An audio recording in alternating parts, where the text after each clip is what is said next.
کل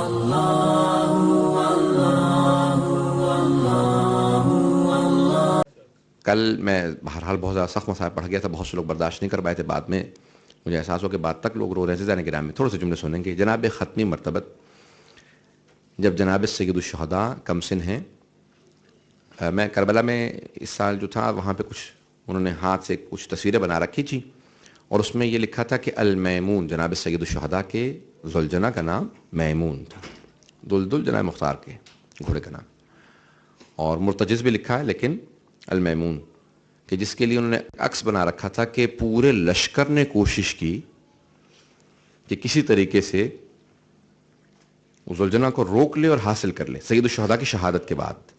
تو کہا پورے اس یزیدی لشکر نے حملہ کیا لیکن ان کے ہاتھ میں نہیں آئے۔ عزیزان گرامی، جب بغیر سوار کے نہیں آئے تو پھر اگر سوار موجود ہوتا تو کیا ہوتا؟ تھوڑے سے سنیے گا جملے۔ بچپنا ہے جناب سید الشہداء کا، 3 یا 4 برس کے ہیں، مدینہ ہے، اور یہی المیمون ذوالجنہ جسے، اور یہ ہم احتراماً ذوالجنہ کہتے ہیں جس کے پر ہوں، کیونکہ خود معصوم سے روایت ہے کہ 2 پر نصیب ہوں گے اور جنت میں اڑ کے جائے گا، کہ سید الشہداء کے لیے کتنا عشق تھا اس سواری کو۔ جملے سنیں گے کہ بچپنا ہے، یہ کسی کو سواری نہیں دیتا تھا، کسی بادشاہ نے بھیجا تھا کہ یہ دیکھیں ایک ایسا گھوڑا کہ جو کسی کو سواری نہیں دیتا، تو پیغمبر اسلام نے امیر المومنین کو بلایا، کہا کہ یا علی آگے بڑھیے ذرا اس پہ سواری کر کے سب کو بتائیے سواری دیتا ہے یا نہیں دیتا۔ امیر المومنین آگے بڑھے، اس کے کان میں کچھ کہا، وہ بالکل آرام ہو گیا، اور اس کے بعد صرف اہل بیت کو، پیغمبر اور ان کی آل کو سواری دیا کرتا تھا۔ جناب ختمی مرتبت جناب امیر، جب بچپنا تھا سید الشہداء 3 یا 4 برس کے ہیں، تو جناب ختمی مرتبت یہ امیر المومنین صرف سواری کیا کرتے تھے المیمون پہ۔ تو ایک مرتبہ جناب سید الشہداء نے ضد کی، کہا نانا میں اس پہ سوار ہونا چاہتا ہوں۔ عزیزان گرامی، جو بچپنے میں جناب رسالت میں آپ سے ضد، رسالت سے ضد کرے وہ حسین بنتا ہے۔ اب ایک مرتبہ آئے، کہا نانا میں سواری کرنا چاہتا ہوں، تو پیغمبر نے اپنے ہاتھوں سے اپنی آغوش میں لیا اور اپنے ہاتھوں سے سوار کیا۔ سوار کرنے کے بعد پھر خود ہی پیچھے ہٹے۔ سارے صحابہ دیکھ رہے ہیں، کہا یا رسول خدا کیا کر رہے ہیں آپ؟ کہا میں دیکھنا چاہتا ہوں میرا نواسا کیسا لگتا ہے۔ ایک مرتبہ چند قدم پیچھے ہٹے اور دیکھنے لگے، جب غور سے دیکھنے لگے تو سارے صحابہ کہتے ہیں کہ پیغمبر اسلام اتنا مسکرائے کہ دندان مبارک نظر آنے لگے، اتنا مسکرائے، بہت خوش ہوئے دیکھ کے، کہ میرا نواسا بہت خوبصورت لگ رہا ہے۔ پھر سارے صحابہ کہتے ہیں پھر اتنا زارو قطار روئے رسول خدا، اتنا روئے کہ آپ کے آنسوؤں سے آپ کی ریشیں مبارک تر ہو گئی، آپ کی داڑھی آنسوؤں سے بھر گئی۔ کہا یا رسول اللہ، ما یبکی کا یا رسول اللہ، یا رسول اللہ ابھی آپ مسکرا رہے تھے، ابھی آپ اتنا رو رہے ہیں؟ یا رسول خدا ما یبکی، کس بات نے آپ کو رلایا؟ کہا کل یہی میرا نواسا ہوگا، یہی سواری ہوگی، لیکن مدینہ نہیں کربلا ہوگا۔ اور کربلا کے اندر یہ میرا بیٹا مدد کے لیے بلا رہا ہوگا، یہ بار بار کہہ رہا ہوگا حل من ناصر ینصرنا، لیکن کوئی مدد کے لیے نہیں جائے گا۔ پھر پیغمبر اسلام رونے لگے، کہا یا رسول اللہ اور کیا ہوگا؟ کہ جب یہ کل مدد کے لیے بلا رہا ہوگا نا، اس وقت یہ بہت بھوکا پیاسا ہوگا۔ پھر پیغمبر اسلام نے گود میں لیا، پیار کیا، اور پھر ائمہ علیہ السلام سے روایات ہیں، خود امیر المومنین نے بھی سوال کیا، دوسرے لوگوں نے، کہ اے حسین جب ایسا ہوگا تو آپ کیا کیجئے گا؟ تو مولا نے کہا بابا میں صبر کروں گا، میں کوئی شکوہ نہیں کروں گا، میں صبر کروں گا۔ عزیزان گرامی، وقت گزرتا رہا۔ 5ویں امام فرماتے ہیں کہ جب ایک مرتبہ جناب سید الشہداء اپنے ذوالجنہ سے زمین کی طرف آئے، اب میں اس سے زیادہ سخت الفاظ نہیں پڑھنا چاہتا، میں نہیں کہنا چاہتا گرے ہیں، میں کوئی ایسا لفظ استعمال نہیں کرنا چاہتا جس سے کہ اذیت ہو۔ عزیزان گرامی، بس ایک مرتبہ پشت ذوالجنہ سے زمین کی طرف آئے۔ کیسے آئے؟ روایت کے الفاظ ہیں پورے جسم میں تیر پیوست سے۔ جب ایک مرتبہ ذوالجنہ رکا تو فوراً جناب زینب کبریٰ خیمے سے باہر نکل آئے۔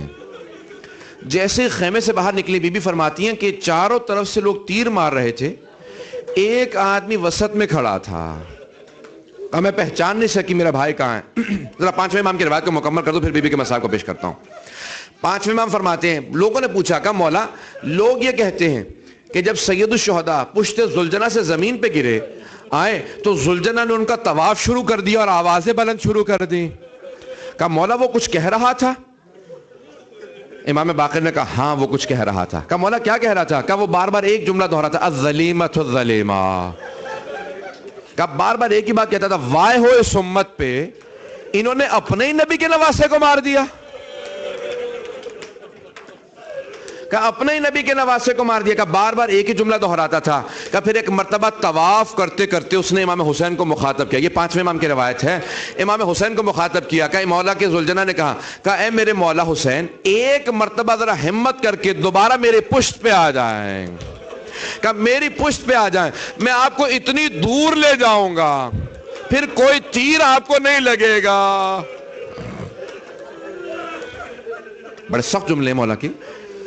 یہ 5ویں امام علیہ السلام فرماتے ہیں کہ وہ بار بار ایک ہی جملہ دہراتا مولا میں اتنی دور لے جاؤں گا پھر کوئی تیر آپ تک نہیں پہنچے گا بس ایک مرتبہ میری پشت پہ آ جائیں. جب 5ویں امام نے یہ کہا نا تو لوگوں نے کہا مولا امام حسین نے کیا جواب دیا؟ کہ پھر میرے دادا نے ایک مرتبہ ایک جملہ کہا نہیں تو واپس چلا جا میری بہنوں کو خبر دے دے میری شہادت ہو گئی ہے. کہ پھر مولا وہ واپس آیا؟ کہ ہاں سوگ نامہ محمد میں الفاظ ہیں کہ بس ایک مرتبہ زلجنا کا واپس آنا تھا. 12ویں امام کی زیارت ناہیہ میں جملے ہیں نا کہ آپ کی بہنوں اور آپ کی بیٹیوں کو کیسے پتا چلا آپ کی شہادت ہو گئی؟ کہ جب آپ کی سواری واپس آنے کے بعد آوازیں بلند کرنے لگی سب کو پتا تھا یہ مولا کا زلجنا ہے. ساری بیویاں فوراً برقع سنبھال کے باہر آئیں. ایک بیٹی نے کٹی ہوئی لگام میں ہاتھ ڈالا کہ زلجنا میرے بابا کو کہاں چھوڑ آیا؟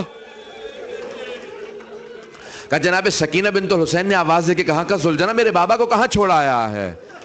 پھر ایک مرتبہ بی بی نے سوال کیا. سوگ نامہ محمد میں آیت اللہ شہادی نے لکھا کہ جناب سکینہ نے سوال کیا کہ یا جواد حل سقیا ابی اما عطشانا.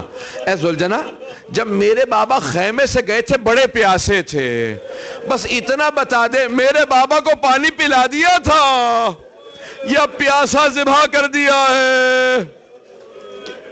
بس بھئی پھر بی بی خود ہی جواب دیتی ہیں کہتی ہیں تیری لٹکی ہوئی زین اور کٹی ہوئی باغیں بتا رہی ہیں میرے بابا اترے نہیں ہیں میرے بابا تیری پشت سے گرے ہیں. بس بھی کسی بیٹی کو خدا ایسا وقت نہ دکھائے کہ ایک بیٹی اس طرح سے باپ کی سواری کو دیکھے کتنا تڑپ رہی ہوں گے جناب سکینہ. آئیں بھئی